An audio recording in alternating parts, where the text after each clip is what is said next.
بسم اللہ الرحمن الرحیم۔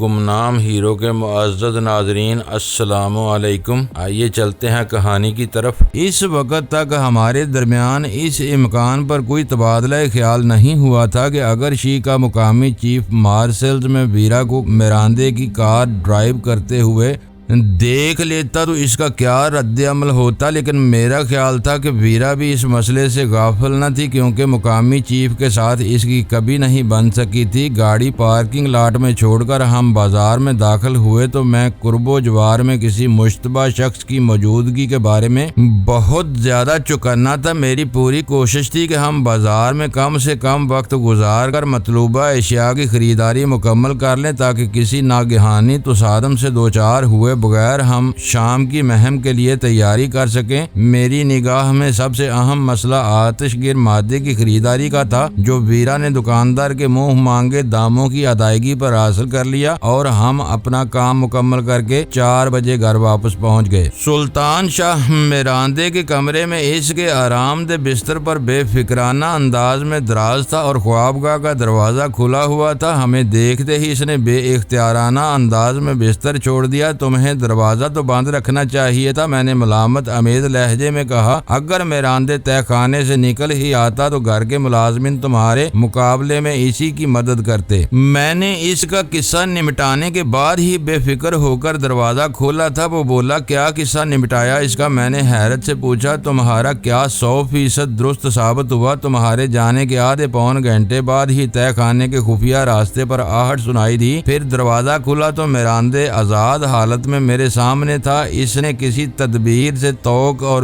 بیڑی کھول لی تھی اور اس کا چہرہ بھیانک ہو رہا تھا۔ مجھے دیکھ کر وہ لمحہ بھر کے لیے بکھلایا تھا اور میں نے اسے للکارے بغیر اس پر بھیم گن سے فائر کر دیا۔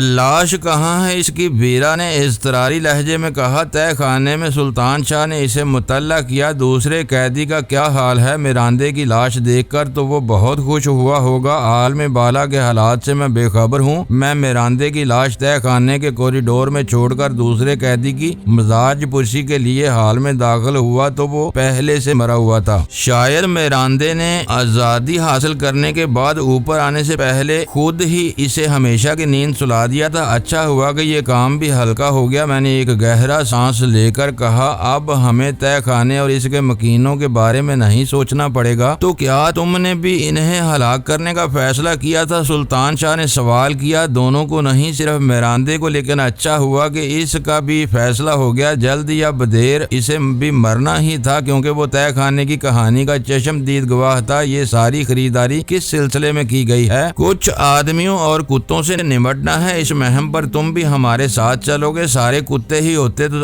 کتنا اچھا ہوتا، صرف ایک ڈارٹ گن سے سب صف در صف لمبے ہو جاتے۔ اس نے حسرت آمیز لہجے میں کہا۔ فکر نہ کرو، عملاً صورتحال کچھ ایسی ہی ہے۔ 2 ٹانگوں پر چلنے اور لباس پہننے والی ہر مخلوق انسان نہیں بن جاتی، اس کے لیے کچھ خواص ہونے بھی ضروری ہیں۔ تم نے مجھے بڑی مشکل میں ڈال دیا تھا، وہ ایک دم چونک کر شکایتی لہجے میں بولا۔ دروازے کے بعد اب بچہ جننا ہی رہ گیا تھا، کیا اس مرحلے سے بھی گزر گئے ہو؟ ویرا نے زہریلے لہجے میں سوال کیا۔ وہ مرحلہ تمہارے لیے چھوڑا ہوا ہے، لیکن اپنی تاریخ نہ دہرا بیٹھنا، سلطان شاہ نے خلاف توقع چراغ پا ہوئے بغیر شگفتہ لہجے میں کہا۔ پھر الجھ پڑے۔ میں نے موضوع کی نزاکت کے پیش نظر سلطان شاہ کو دباتے ہوئے کہا، کام کی بات کرو، کس مشکل میں ڈال دیا ہم نے تمہیں؟ فون کا کوئی بندوبست کر کے نہیں گئے تھے؟ کوئی ایک ہی شخص 3 بار میراندے کے لیے فون کر چکا ہے، اس نے شکایتی لہجے میں کہا۔ پھر تم نے کیا جواب دیا؟ ویرا پوچھ بیٹھی۔ لا حول ولا قوت۔ سلطان شاہ برا سا منہ بنا کر بڑبڑایا۔ کبھی تو ڈھنگ کی بات پوچھ لیا کرو۔ میں نے تو اس کی زبان سے میراندے کا نام سن کر اندازہ لگایا کہ وہ کال کس کے لیے تھی، ورنہ بولنے والا تو فرنچ میں نہ جانے کیا کیا بک رہا تھا جو میرے سر پر سے گزر رہا تھا، اور تم چپ چاپ سنتے رہے۔ چپ رہتا تو وہ مشتبہ ہو جاتا، انگریزی بولنے سے بھی بات بگڑ سکتی تھی۔ وہ تو غنیمت ہوا کہ میں نے میراندے کی زبان سے اس کے گونگے اور بہرے ڈرائیور کا ذکر سنا ہوا تھا، اس لیے حلق سے کسی گونگے جیسی بے معنی آوازیں نکال کر رہ گیا اور ہر بار دوسری طرف سے جلا کر سلسلہ منقطع کر دیا گیا۔ یہ بہت عمدہ حرکت کی تم نے۔ میں نے اس کی پیٹھ ٹھونکتے ہوئے کہا وہ اگر میراندے کا کوئی شناسا تھا تو یہی سمجھا ہوگا کہ گھر میں گونگے ڈرائیور کے علاوہ کوئی نہیں ہے۔ اکلوتے مالک مکان کا موجود ہونا یا نہ ہونا تو قابل فہم ہے، لیکن 8 گھریلو ملازمین میں سے مسلسل 3 بار فون پر کسی گونگے ڈرائیور کا موجود رہنا کسی کو بھی شبہات میں مبتلا کر دینے کے لیے کافی ہو سکتا ہے۔ ویرا نے میری آنکھوں میں دیکھتے ہوئے کہا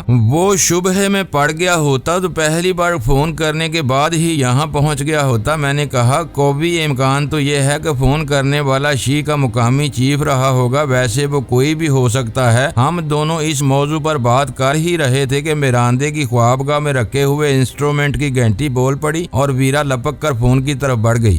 ویرا نے فون پر گفتگو کا آغاز فرانچ زبان میں کیا تو میں اسے نظر انداز کر کے سلطان شاہ کی طرف متوجہ ہو گیا اور اسے شام کی مہم کے بارے میں سمجھانے لگا۔ ویرا نے چند منٹ تک بات کرنے کے بعد سلسلہ منقطع کیا اور انٹرکام پر کسی کو کچھ ہدایات دے کر ہماری طرف متوجہ ہوئی تو اس کے ہونٹوں پر مسکراہٹ کھیل رہی تھی۔ فون پر بات کرنے کے بعد یاد آیا کہ ہم نے ابھی تک دوپہر کا کھانا بھی نہیں کھایا ہے۔ وہ بولی میں نے ملازمہ کو ٹرالی پر کھانا یہیں لانے کے لیے کہہ دیا ہے، میں تو سمجھ رہا تھا کہ اب شاید رات کو ہی کھانا نصیب ہو سکے گا۔ سلطان گہرا سانس لے کر بولا ہو سکتا ہے کہ فرانچ میں لنچ کے لیے سرے سے کوئی لفظ ہی موجود نہ ہو۔ وہ میراندے پر سخت برہم تھا۔ ویرا مجھ سے مخاطب ہو کر سنجیدگی سے بولی کہہ رہا تھا کہ گونگے کو فون پر بٹھایا ہے تو چوکیداری اندھے ہی کر رہے ہوں گے، ویسے تمہارا اندازہ درست تھا، وہ مقامی چیف ہی تھا اور میراندے کو یہ بتانا چاہ رہا تھا کہ آج رات کی میٹنگ اور ڈنر کا پروگرام منسوخ ہو گیا ہے۔ اس نے یہ پیغام مجبوراً میرے پاس چھوڑا ہے کہ میں میراندے سے رابطہ قائم ہوتے ہی اسے پروگرام کی تبدیلی سے آگاہ کر دوں۔ میراندے سے جس وقت بھی رابطہ قائم کرنے کا ارادہ ہو تو مجھے مطلع کر دینا، بیم گن میری جیب میں ہی موجود ہے، سلطان شاہ نے متانت سے کہا اور ویرا اکتائے ہوئے انداز میں چھت کو گھورنے لگی۔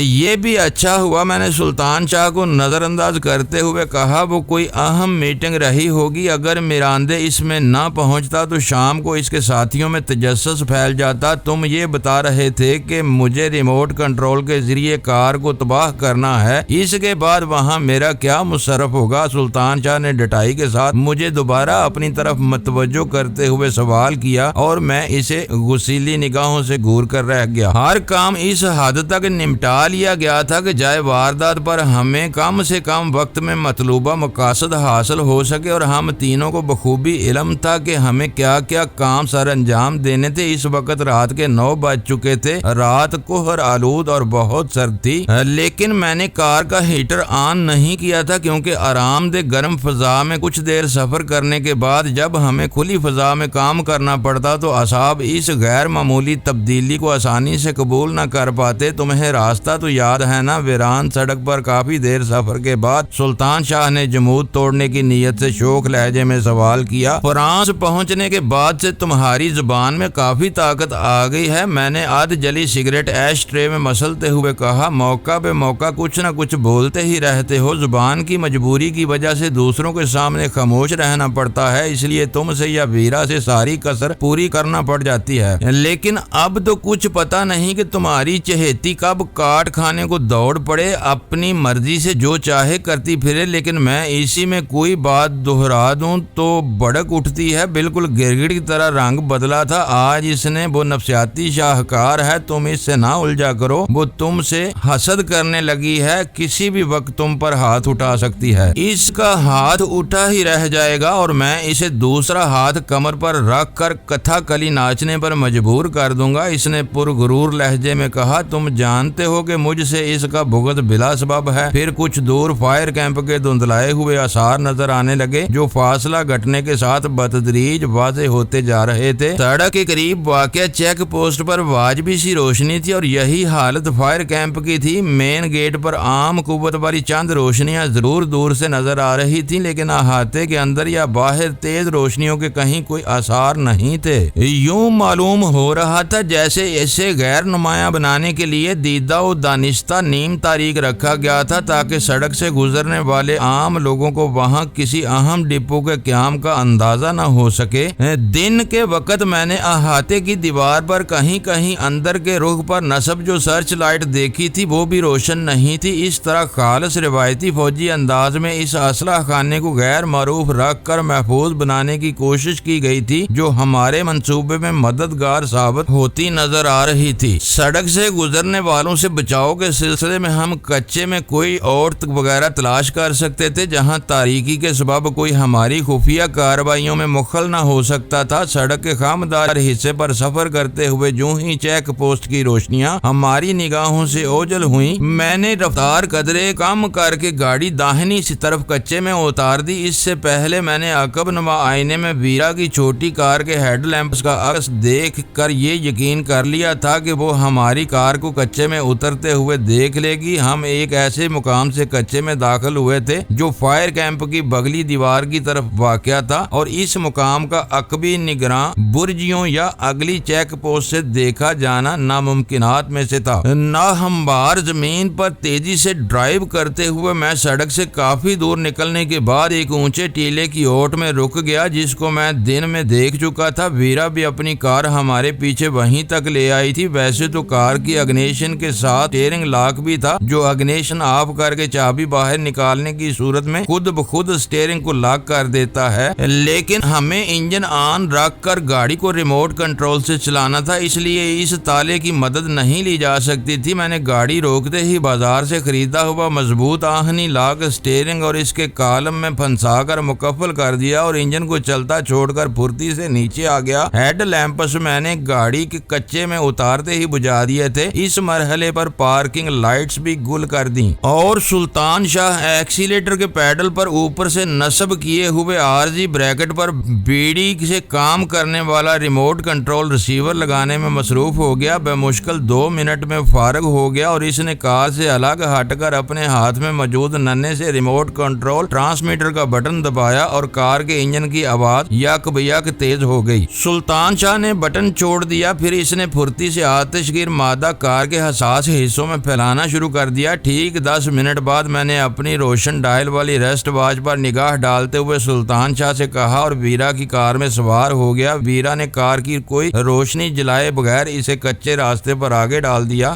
ریموٹ کنٹرول یونٹ زبردست کام کر رہا ہے، ویرا نے ہلکی سی کوہر میں تاریک راستے پر نگاہیں مرکوز رکھتے ہوئے تحسین آمیز لہجے میں کہا۔ میں سوچ بھی نہیں سکتی تھی کہ عام بازاری کھلونوں سے ایسے زبردست کام بھی لیے جاتے ہیں، کام لیے جا سکتے ہیں۔ میں نے اس کی توثیق کرتے ہوئے کہا، ہر ریموٹ کنٹرول یونٹ میں 2 بنیادی اجزاء ہوتے ہیں۔ ایک ہمارے ہاتھ میں موجود آلہ جو ٹرانسمیٹر ہوتا ہے، اس سے ہم مقررہ فریکوینسی پر ایک اشارہ نشر کرتے ہیں، اور کھلونے میں لگا ہوا ملٹی چینل یا سنگل چینل ریسیور اسی فریکوینسی پر وہ اشارہ قبول کر کے ایک برقی سرکٹ مکمل کر دیتا ہے۔ اس سرکٹ کو کسی کھلونے کی موٹر سے منسلک کر دو تو کھلونا چلنے لگے گا، اور یہی سرکٹ کسی ڈیٹونیٹر کو بھی حرکت میں لا سکتا ہے۔ میں نے شام کو گھر پر بھی اسے آزما کر دیکھ لیا تھا۔ میرا دل دہل رہا ہے، وہ تشویش زدہ آواز میں بولی۔ اگر سلطان شاہ والی گاڑی کا وار کارگر ہو گیا تو فائر کیمپ میں نہ ختم ہونے والے خوفناک بارودی دھماکوں کا سلسلہ شروع ہو جائے گا۔ ہماری یہ کوشش خودکشی سے کم نہیں ہوگی۔ فوجی تعمیرات عموماً بہت مضبوط اور مستحکم ہوتی ہیں۔ میری اسکیم کی بنیاد اسی مفروضے پر ہے، کار دیوار توڑ کر اندر نہیں گھس سکے گی۔ فوجیوں کے دماغوں میں جنگ اور دشمن کا تصور اتنا مستحکم ہوتا ہے کہ ان کا بس چلے تو اسٹیشنری بھی کاغذ کی بجائے فولادی چادروں کی استعمال کریں۔ فائر کیمپ کی بغلی دیوار کے متوازی گاڑی ڈرائیو کرتے ہوئے جب ہم احاطے کے پچھلے کونے سے کافی آگے نکل گئے تو ویرا نے کار دوبارہ داہنی طرف موڑ لی، کیونکہ ہمارا پروگرام عقبی دیوار سے اندر داخل ہونے کا تھا۔ اس طرح سلطان شاہ اپنی تخریبی کارروائی سے نمٹ کر بے آسانی ہم تک پہنچ سکتا تھا۔ فائر کیمپ میں سکوت اور نیم تاریکی کا راج تھا۔ احاطے کی دیوار کے پیچھے فضا میں کہیں کہیں روشنی کا انعکاس نظر آ رہا تھا، لیکن عقبی کونوں پر احاطے کی دیوار سے بلند نگراں برجیوں میں مکمل اندھیرا تھا۔ وہاں مامور محافظ یا تو اپنی وقت گزاری کے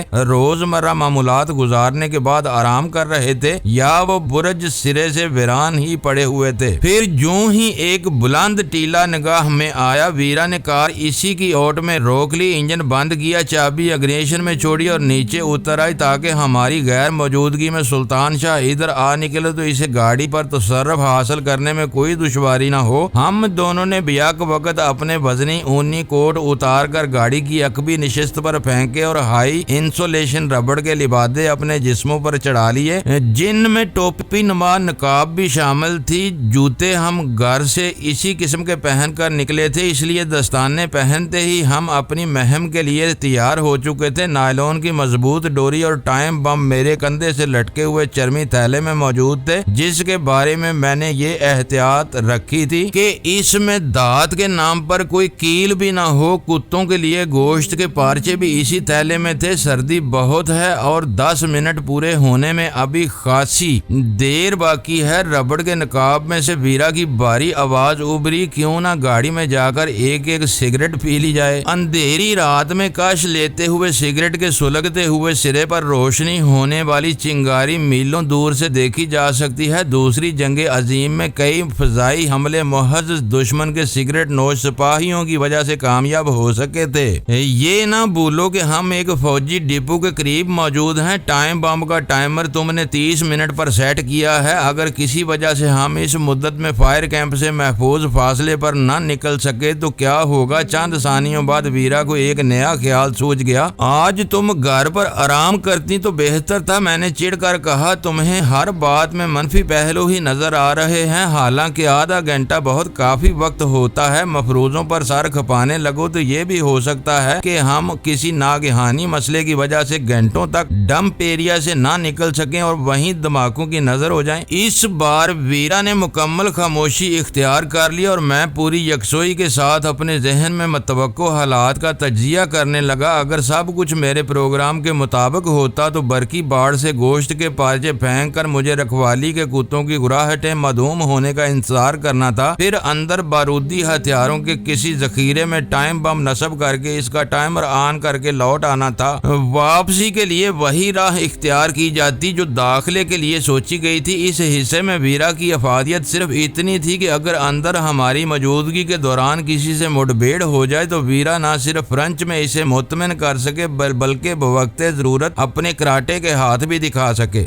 بظاہر میدان صاف تھا اور ہماری کارروائی کے لیے فضا سازگار نظر آ رہی تھی، لیکن پھر بھی احتیاط لازم تھی۔ چند منٹ بعد ہم دونوں زمین پر چوپایوں کی طرح چلتے ہوئے فائر کیمپ کے احاطے کی دیوار کی طرف بڑھنے لگے۔ اس وقت مجھے خیال آیا کہ دیوار پر لگی ہوئی طاقتور برقی باڑ کو کوئی موٹا اور ننگا تار اچھال کر بے آسانی نکارہ بنایا جا سکتا تھا، لیکن اس کارروائی میں عدم موجود ہوتے اول تو طاقتور شارٹ سرکٹ کے شعلے اور دھماکے اندر والوں کو اس طرف متوجہ کر لیتے، اور دوئم یہ کہ فیوز اڑنے یا سرکٹ بریکر آف ہونے کے باوجود خطرے کے پیش نظر چند ہی منٹ میں برقی رو دوبارہ بحال کی جا سکتی تھی۔ چاہو تو بیم گن تم لے لو۔ دیوار کے سائے میں پہنچ کر میں نے دبی آواز میں ویرا کو پیشکش کی۔ میں کہہ چکی ہوں کہ میرے لیے میرا خنجر ہی کافی ہوگا۔ اس کی آواز پر وقت گزرنے کے ساتھ ہیجان غالب آتا جا رہا تھا۔ بیم گن کی ضرورت تمہیں ہے، میں پکڑی گئی تو میری گلو خلاصی کی کوئی نہ کوئی صورت نکل ہی آئے گی، لیکن تم دھر لیے گئے تو زندہ نہ بچ سکو گے۔ ہم ایک بار پھر خاموش ہو گئے۔ میں نے اپنے چرمی بیگ سے ڈوری نکال کر اس کا لچھے درست کیا تاکہ عین وقت پر پھندا والا سرا تلاش کرنا نہ رہ جاؤں۔ ہلکی سرد ہوائیں چل رہی تھیں اور اس مقام پر ہر طرف تاریکی کا راج تھا، جس سے فضا پر اتری ہوئی ہلکی سی کوہر نے کچھ پراسرار بنا دیا تھا۔ میری رسٹ واچ کے حساب سے سلطان شاہ کو دیا ہوا وقت پورا ہو چکا تھا۔ میں نے تصور کی آنکھ سے میراندے کی آٹومیٹک کار کو گھرا کر تیز رفتاری سے فائر کیمپ کی دیوار کی طرف بڑھتے دیکھا، پھر اچانک ہم دونوں بے اختیار اپنی جگہوں سے اچھل پڑے۔ کہیں قریب ہی تصادم کی آواز کے ساتھ ہولناک دھماکہ ہوا اور فضا میں کہیں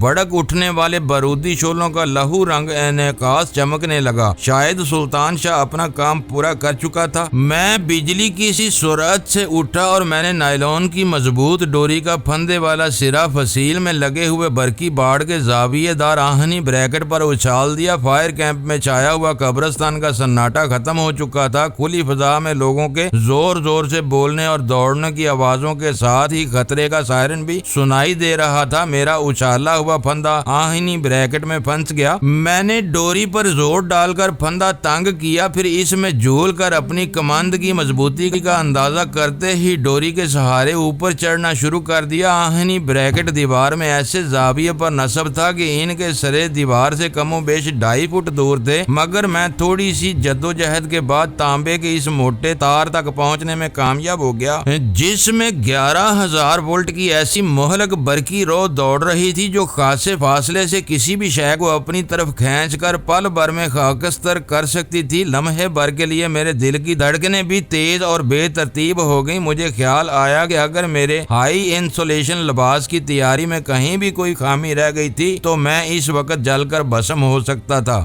برقی رو والے تانبے کے تار بہت موٹے اور مضبوط تھے۔ پہلے تار پر اپنا توازن درست کر کے میں نچلے 2 تار عبور کر کے دیوار پر پہنچا تو بغلی دیوار تا حد نظر محفوظ تھی، لیکن وسط میں دیوار سے باہر زبردست آگ لگی ہوئی تھی۔ فائر کیمپ کے عملے کے کافی افراد اس پر ہنگامی احتیاطی تدابیر میں مصروف تھے تاکہ باہر لگی ہوئی آگ سے اندر کوئی نقصان نہ ہو سکے۔ اس طرف زمین کے اوپر کوئی شیڈ وغیرہ نہیں تھا، بلکہ زمین پر ترپالوں سے ڈھکے ہوئے بڑے بڑے انبار نظر آ رہے تھے جو یقینی طور پر اسلحہ کے ہی ہو سکتے تھے، اور انہیں سب سے بڑا خطرہ باہر سے اڑ کر آنے والی چنگاریوں سے درپیش تھا۔ فائر کیمپ کے دور افتادہ نکاسی کے واحد راستے پر غیر معمولی سرگرمیاں شروع ہو چکی تھیں۔ پھاٹک پوری طرح کھول دیا گیا تھا اور خاص قسم کی گاڑیاں جو شاید آتش زنی وغیرہ پر فوری طور پر قابو پانے کے لیے ہر وقت وہاں موجود رہتی تھیں، تیزی کے ساتھ فائر کیمپ سے باہر نکل رہی تھیں،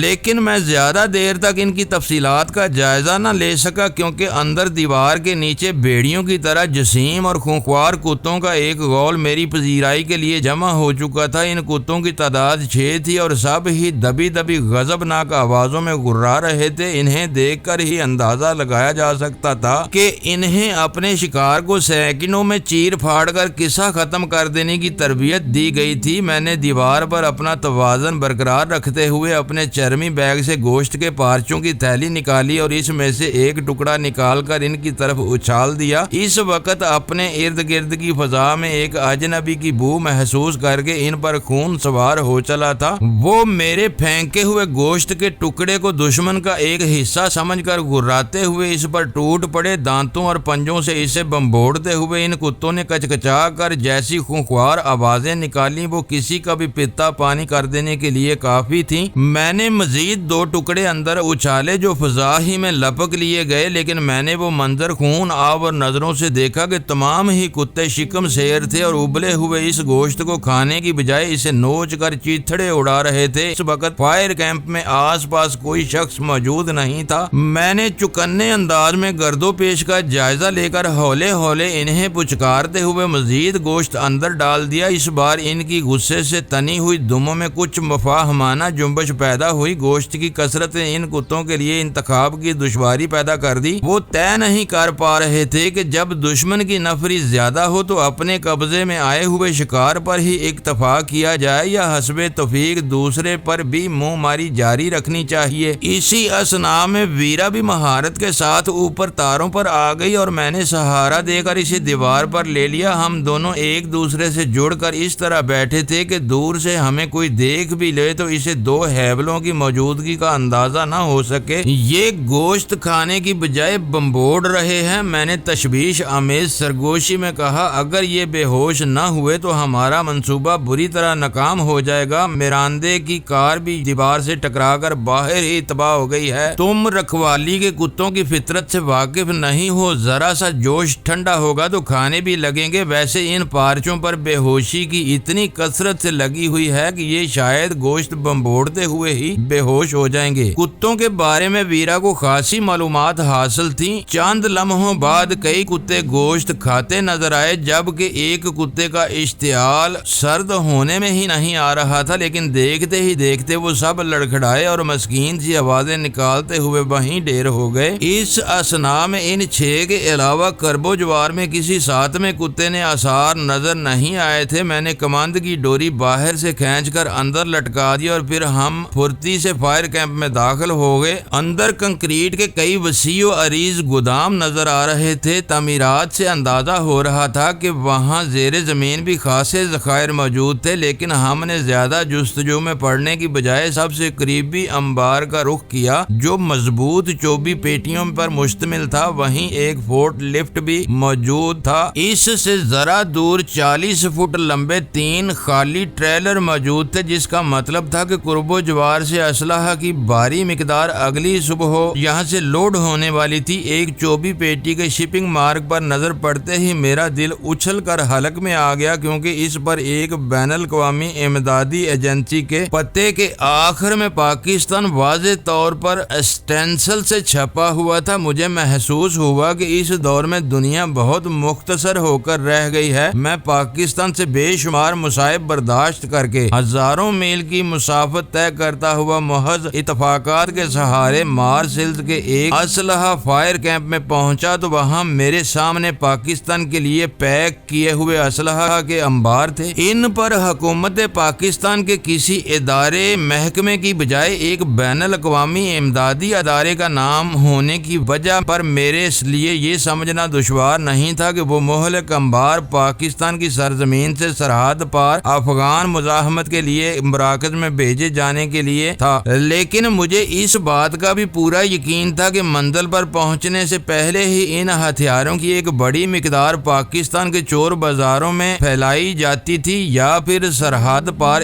امداد وصول کرنے والوں میں سے کچھ لوگ اپنے حصے کا اسلحہ اپنے دشمن کے خلاف استعمال کرنے کی بجائے دوبارہ اپنی ہی سرحدوں میں اونے پونے داموں پر فروخت کر دیتے تھے۔ یہ ان ہی لوگوں کا شاخسانہ تھا کہ پاکستان کے قبائلی ملک اور سردار جدید ترین اور ممنوع بور کی گنوں سے لے کر میزائل لانچر، راکٹ اور ہلکی توپوں کے مالک تھے۔ اسی کی وجہ سے معمولی قبائلی تنازعات آنن فانن میں خون ریز جنگی تنازعات کا روپ دھار لیتے تھے، جن کا سدے باب کرنا حکام کے لیے درد سر بنتا جا رہا تھا۔ ان نکات پر بہت کچھ سوچا جا سکتا تھا، لیکن ہمارے پاس وقت نہیں تھا۔ اس وقت ہم دشمن کی ایک اہم کمی گاہ میں گھسے ہوئے تھے، جہاں ہماری ذرا سی غفلت ہماری زندگیوں کے چراغ گل کرنے کا سبب بن سکتی تھی۔ میں نے ان پیٹیوں کا جائزہ لینا چاہا، لیکن یہ معلوم کرنے میں کامیاب نہ ہو سکا کہ ان میں کس قسم کے ہتھیار موجود تھے۔ البتہ ان پیٹیوں میں سے بارود کی وہ مخصوص بو آ رہی تھی جو میرے لیے اہمیت رکھتی تھی۔ اگر ٹائم بم آہنی ہتھیاروں کے ذخیرے میں رکھا جاتا تو اس سے ذرا بھی قابل ذکر نقصان نہ ہوتا، بس اس کے آس پاس کی 2-4 پیٹیاں متاثر ہوتی اور کیمپ کی سالمیت کو کوئی خطرہ لاحق نہ ہوتا، لیکن میگزین اور بارود کے کسی بھی ذخیرے میں وہ ٹائم بم ناقابل تصور نقصانات کا سبب بن سکتا تھا،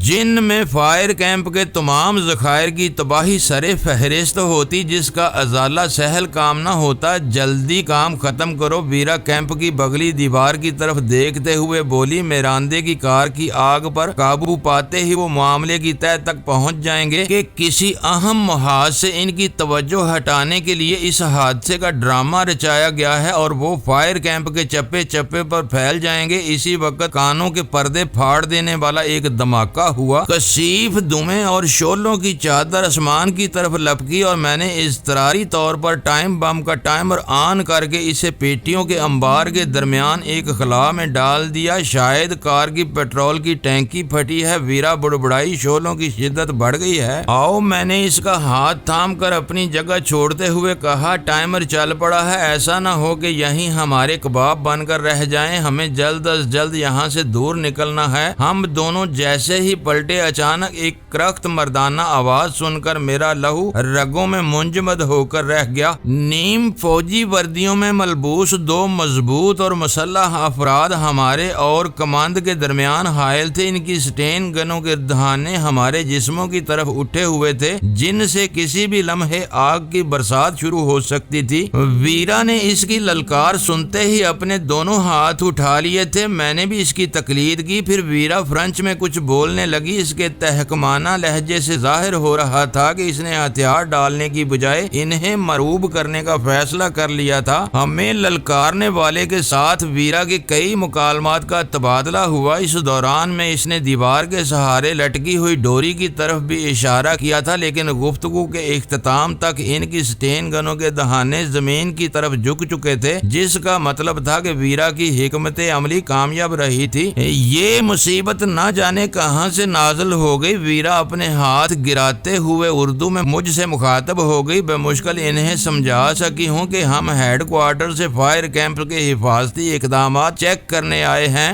ورنہ باہر والی والی آگ کیمپ کے اندر بھی بھڑک سکتی ہے۔ اب ان کے ساتھ کمانڈنٹ کے پاس جانا ہوگا۔ ویرا سے بات کرنے والے نے آگے بڑھ کر کچھ احتجاج کیا اور ویرا مفاہمانہ انداز میں سر ہلا کر رہ گئی۔ پھر اس نے اپنے چہرے سے نقاب ہٹا کر اپنے اندرونی لباس میں ہاتھ ڈالا اور ان سے کچھ کہتی ہوئی کیمپ کے اندرونی حصے کی طرف چل دی۔ میں نے بھی اپنے ہاتھ گرا لیے۔ ویرا کے ذہن میں اس صورتحال سے نمٹنے کے لیے کیا تجویز موجود تھی اس سے میں لا علم تھا، لیکن میں یہ جانتا تھا کہ اس مرحلے پر وقت ہمارے لیے سب سے زیادہ قیمتی تھا، اور شاید ویرا بھی یہی سوچ رہی تھی، کیونکہ ان دونوں میں سے ایک جیسے ہی میرے قریب سے گزر کر ویرا کے پیچھے چلا، یوں محسوس ہوا جیسے ویرا کی پشت پر بھی نگاہیں ہوں۔ بجلی کی سی سرعت سے اس کی الٹی لات چلی تھی جو پوری قوت سے اس کے پیچھے والے کے سینے اور چہرے پر پڑی تھی، اور میں ایک لمحہ بھی ضائع کیے بغیر وحشیانہ انداز میں دوسرے پر ٹوٹ پڑا جو خطرہ بانپ کر شانے سے لٹکائی ہوئی اسٹین گن دوبارہ اتار رہا تھا۔ اپنے حریف سے مقابلہ کرتے ہوئے میں نے پہلی بار ویرا کو اس کے اصل روپ میں دیکھا۔ اس کے ہاتھ میں اس کا خنجر دبا ہوا تھا اور وہ کسی سبک اندام پرندے کی طرح فضا میں تیر تیر کر اپنے شکار پر کراٹے کے وار کرتے ہوئے خنجر کی نوک سے گہرے چرکے لگا رہی تھی۔ میرا حریف بہت سخت جان اور چالاک تھا۔ میری کوشش تھی کہ میں جلد از جلد اسے زیر کر کے ویرا کا ہاتھ بٹا سکوں، لیکن وہ میری بھرپور گرفت میں نہیں آ رہا تھا۔ دوسری طرف میرے بدن پر چڑھا ہوا ربڑ کا لبادہ بھی میری آزادانہ نقل و حرکت میں شدید رکاوٹ ڈال رہا تھا۔ اسی اثنا میں اپنے حریف سے دست و گریباں ہو کر اس کی گردن اپنے بغل میں دبانے کی فکر میں تھا کہ فضا میں دوسرے کی کربناک چیخ ابھری اور میں نے اندازہ لگا لیا کہ ویرا نے اسے ذبح کر دیا تھا۔ چند ثانیوں بعد ہی کوئی وزنی وجود زمین پر ڈھیر ہوا تھا اور پھر ویرا تیر کی طرح میری طرف آئی تھی۔ اس نے آتے ہی بائیں ہاتھ سے اس کے بال جکڑ کر داہنے ہاتھ سے خنجر کا پھال اس کے پیٹ میں بھونک دیا۔ ایک کراہ کے ساتھ اس کی مزاحمت پل بھر کے لیے کمزور ہوئی تھی کہ میں نے اس کی دونوں ٹانگیں پکڑ کر اسے پیچھے الٹ دیا۔ وہ بری طرح ڈکراتا ہوا سر کے بل زمین پر ڈھیر ہو گیا۔ میں فیصلہ کن تیوروں کے ساتھ اس کی طرف لپکا تو ویرا نے مجھے روک دیا۔ تم چھوڑ دو، اسے بھی میں ہی دیکھوں گی، اس کی آواز میں صفاقی تیر رہی تھی۔ پھر میرے دیکھتے ہی دیکھتے ویرا نے اس کے گلے پر اپنے خنجر کی تیز دھار پھیر کر اس کی شہ رگ کاٹ دی اور اسے خاک و خون میں تڑپتا چھوڑ کر الگ ہٹ گئی۔ آؤ جلدی نکلو یہاں سے، بعض لوگ ایسے بھی ہیں جنہیں خصوصی ہدایات کے بغیر اپنی ڈیوٹی چھوڑنے کا حکم نہیں ہے، خواہ فائر کیمپ کی اینٹ سے اینٹ ہی کیوں نہ بج رہی ہو۔ ہم دونوں تیزی سے دیوار کے قریب پہنچے اور کماند کے ذریعے دیوار پر پہنچ کر دوسری طرف اتر گئے۔ برقی باڑ سے تحفظ کی ضرورت ختم ہو گئی تھی اور اب ربڑ کے لبادے ہمارے لیے بیکار ہو چکے تھے۔ میرا خیال تھا کہ خنجر زنی کی وجہ سے ہمارے لبادے خون آلود بھی ہو چکے تھے، اس لیے ہم نے پھرتی کے ساتھ وہ لبادے، دستانے اور نقابیں اتار کر وہیں ڈال دیں اور تاریکی میں اپنی کار کی طرف بڑھ گئے۔ سلطان شاہ پہلے سے کار میں موجود تھا اور اس کی آنکھیں دور تک اندھیرے میں دیکھنے کی عادی ہو چکی تھی، اس لیے اس نے دور ہی سے ہمیں پہچان لیا اور روشنیاں جلائے بغیر کار آگے بڑھا لایا۔ شکر ہے کہ تم لوگ خیریت سے واپس لوٹ آئے، اس نے ہمارے سوار ہونے پر تشکر آمیز انداز میں ایک گہرا سانس لے کر کہا۔ سب کچھ پروگرام کے مطابق ہو گیا، ویرا نے اس کی جگہ ڈرائیونگ سیٹ سنبھالتے ہوئے کہا۔ آخر میں ذرا سی بدمزگی ہو گئی تھی لیکن وہ بھی سنبھل گئی۔ وہ ڈرائیونگ میں مصروف ہو گئی اور میں سلطان شاہ کو فائر کیمپ کے اندر پیش آنے والے واقعات سے آگاہ کرنے لگا تاکہ ہم دونوں کے مقابلے میں وہ کمتری کے کسی احساس کا شکار نہ ہو اور وہ دونوں تمہاری باتوں میں آ کر تمہیں اپنے کمانڈنٹ کے پاس لے جانے کے لیے آمادہ ہو گئے۔ سلطان شاہ نے حیرت کے ساتھ ویرا سے سوال کیا۔ ان کا رد عمل بالکل فطری تھا۔ اگر میں خود کو کار والے حادثے سے لا تعلق قرار دیتی تو وہ مجھ پر یقین نہیں کرتے۔ میں نے انہیں بتایا کہ وہ آتش زنی توجہ مبذول کرانے کے لیے تھی تاکہ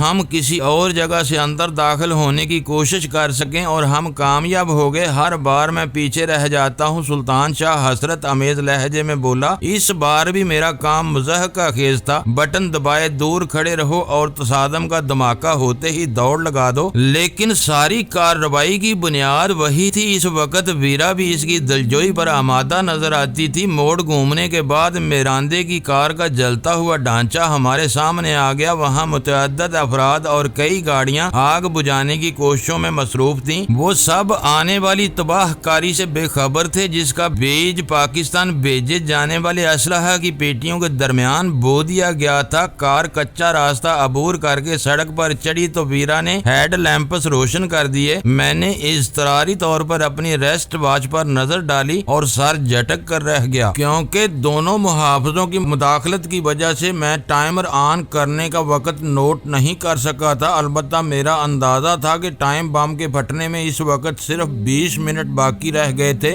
اپنی آنکھوں سے فائر کیمپ میں موجود اسلحہ کے غیر معمولی ذخائر دیکھ لینے کے بعد مجھے پورا یقین تھا کہ ٹائم بم نے ٹھیک کام کیا تو فائر کیمپ کی ہولناک تباہی کی خبر عالمی شہ سرخیوں میں جگہ بنا لے گی۔ سڑک پر آنے کے بعد ویرا نے کار کی رفتار میں بہت زیادہ اضافہ کیا تو مجھے اس کو ٹوکنا پڑ گیا۔ سکون کے ساتھ ڈرائیونگ کرو اور حد رفتار کا خیال رکھو۔ پولیس کی کوئی گشتی گاڑی پیچھے لگ گئی تو ہم سب ناقابل تصور دشواریوں میں پڑ جائیں گے۔ تمہیں شاید اندازہ نہیں ہے کہ تم فائر کیمپ میں کیا کر آئے ہو۔ اس نے گاڑی کی رفتار قدرے کم کرتے ہوئے گہری سنجیدگی کے ساتھ کہا، تم 60 میل کی رفتار سے بھی ڈرائیونگ کرو تو ٹائم بم آپریٹ ہونے تک ہم فائر کیمپ سے کم از کم 10-15 میل دور نکل چکے ہوں گے۔ میرا خیال ہے کہ اتنے فاصلے پر دھماکے سنائی ضرور دیں گے، لیکن ان سے ہمیں کوئی خطرہ لاحق نہیں رہے گا۔ تم غیر فوجی ہو، اس لیے اس خوش فہمی میں مبتلا ہو۔ وہ دستی بموں کا ذخیرہ ہوتا تو ضرور وہی ہوتا جو تم کہہ رہے ہو، لیکن مشینی گولے اور گولیاں حادثے کی صورت میں بہت خطرناک ہو جاتی ہیں۔ حرارت پا کر جب ایسے بموں کا فائرنگ چارج بڑھتا ہے تو گولے بے لگام میزائل بن جاتے ہیں۔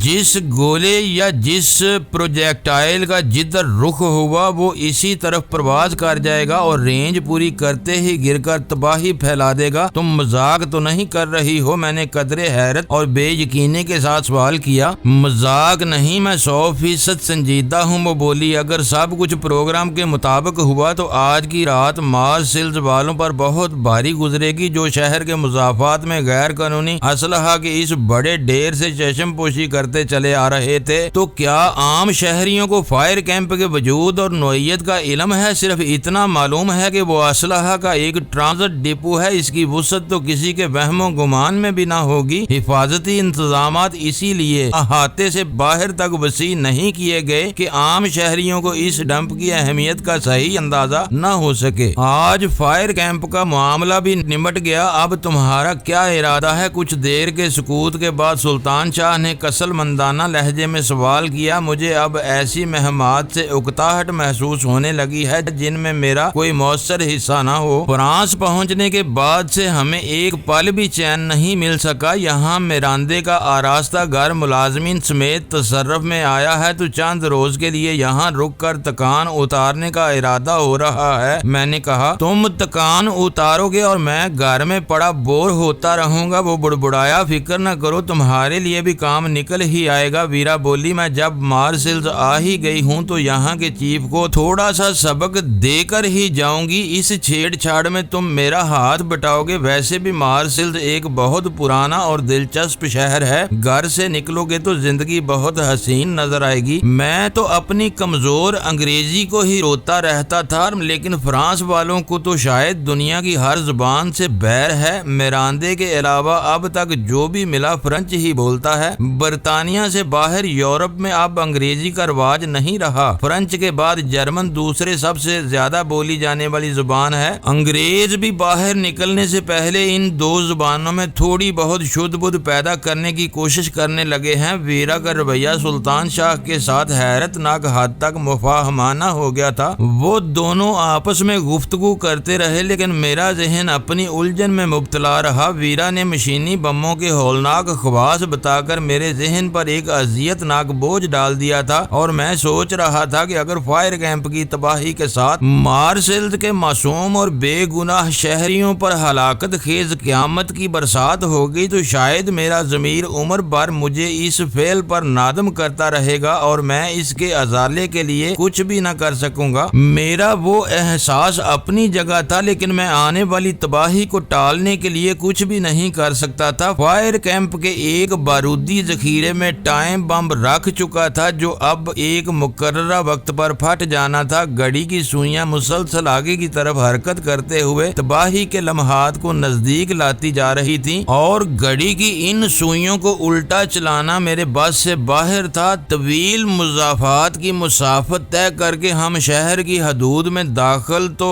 ویرا نے میرے خیالات کا بھیانک تسلسل توڑ دیا۔ تم خاموشی سے سوچ میں گم ہو۔ فائر کیمپ کی تباہی کے لمحات کا روح فرسا انتظار کر رہا ہوں، میں نے تھکی ہوئی آواز میں کہا۔ اب تک تو ٹائم بم یقیناً پھٹ چکا ہوگا۔ اگر کچھ نہ ہوا تو سمجھ لینا کہ ان کریٹوں میں بارودی اسلحہ کی بجائے صرف آہنی ہتھیار بھرے ہوئے تھے۔ اس حماقت یا ناکامی پر مجھے پھر قلق رہے گا۔ اس سے قبل میں جواب میں اسے اپنے متضاد جذبات سے آگاہ کرتا ہولناک گڑگڑاہٹ کے ساتھ ایک زبردست دھماکہ سنائی دیا جس کی شدت سے اعصاب دہل کر رہ گئے۔ بالکل یوں محسوس ہوا تھا جیسے کچھ دور کوئی خوفناک آتش فشاں انسانی آبادیوں کو نیست و نابود کرنے کے لیے انگڑائی لے کر بیدار ہو گیا ہو۔ دھماکے کے نتیجے میں بڑا زبردست پر ویرا کے ہاتھ بہک گئے اور آگے جانے والی کئی گاڑیاں بے تکے انداز میں ایک دوسرے سے ٹکرا گئیں۔ پھر فضا میں جلتے ہوئے چھوٹے بڑے ٹکڑوں کی بچھاڑ میں کوئی چیز داہنی طرف پارک کی ہوئی ایک کار پر گر کر دھماکے سے پھٹی۔ اس کار میں آگ لگ گئی۔ پہلا دھماکہ ختم ہونے کے بعد اسی قوت کا ایک اور شدید دھماکہ ہوا جس سے زمین ہل کر رہ گئی۔ سڑک پر لوگوں نے جو گاڑیاں جہاں تھی وہیں بند کر دیں اور بدحواسی کے عالم میں پناہ کے لیے قریبی عمارتوں کی طرف دوڑ پڑے۔ اس بار بڑے دھماکوں کے چند ثانیوں بعد مختلف سمتوں سے اور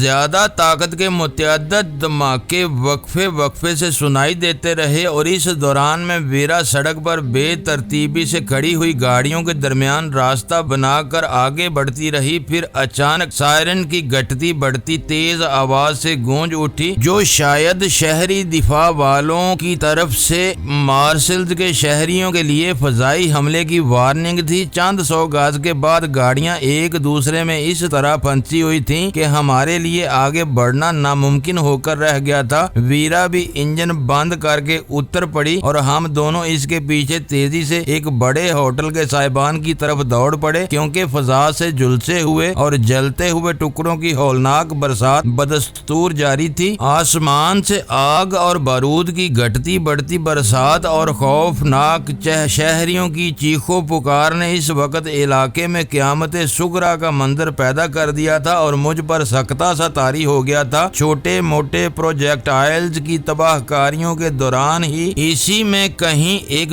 زوردار دھماکہ ہوا اور پورے علاقے میں بھڑکتے ہوئے شعلوں کا انعکاس پھیل گیا۔ شاید فائر کیمپ سے اڑنے والے کسی طاقتور آتش گیر بم نے قرب و جوار میں تباہی پھیلا دی تھی۔ ساتھ ہی فضا میں دلدوز انسانی چیخوں سے کہرام برپا ہو گیا۔ ساری گالیاں روس کو پڑ رہی ہیں۔ ویرا میرے ساتھ سائبان کے نیچے پناہ لیتے ہوئے بولی، لوگ سمجھ رہے ہیں کہ مشرقی یورپ کے کسی جنگی اڈے سے سوویت یونین نے میزائلوں سے مارسلز پر حملہ کر دیا ہے۔ شہری دفاع والوں نے بکھلاہٹ میں سائرن بجا کر لوگوں کے اس شبہ کو تقویت پہنچائی ہے۔ معزز ناظرین، لائک کریں، شیئر کریں اور کمنٹس باکس میں پاک آرمی زندہ باد، پاکستان پائندہ باد کا نعرہ ضرور درج کر کے اپنے ملک پر فخر کریں اور پاکستان کی بنیادیں مضبوط کرنے میں اپنا کردار ادا کریں۔ ویڈیو دیکھنے کا شکریہ۔ معزز ناظرین، اپنا خیال رکھیے گا اور ہمارے چینل کا بھی۔ ISI پاک آرمی زندہ باد، پاکستان پائندہ باد۔